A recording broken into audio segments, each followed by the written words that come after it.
By 1924, Crowley was living in poverty in France.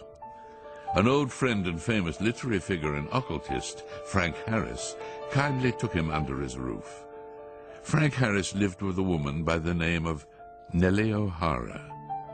If what has been written in later years can be believed, Nellie had a friend in America, Pauline Pierce, who was married to Marvin Pierce, head of the McCall Corporation. In early 1924, Pauline traveled to France to stay with her friend. Thus it was that 4 individuals came together: Frank Harris, Nellie O'Hara, Pauline Pierce, and Aleister Crowley. According to Crowley's diaries, during this period in Paris, Crowley underwent the supreme ordeal, linked with his realization of the grade of Ipsissimus. According to a description of the rite, on the appointed day, the candidate is attended by one or more chosen and experienced attendants whose duty is A, to exhaust him sexually by every known means, B, to rouse him sexually by every known means. Every device and artifice of the courtesan is to be employed, and every stimulant known to the physician. If Crowley did go through this ordeal in 1924, then it is highly likely, based on his previous experiences, that his closest associates of that time, including Nellie and Pauline, performed as his magical assistants.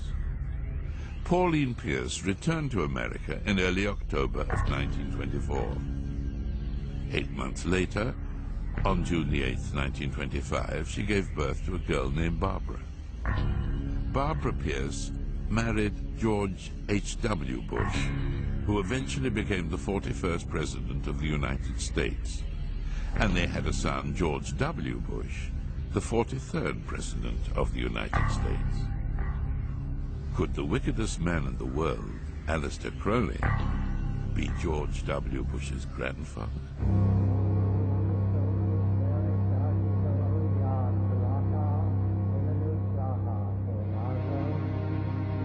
In 1925, Crowley received a letter from Theodor Roos of the OTO in Germany.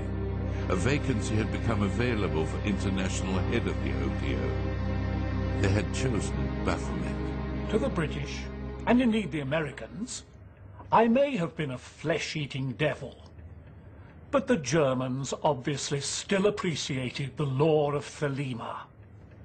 I was still Baphomet, an Ipsissimus, the great beast 666.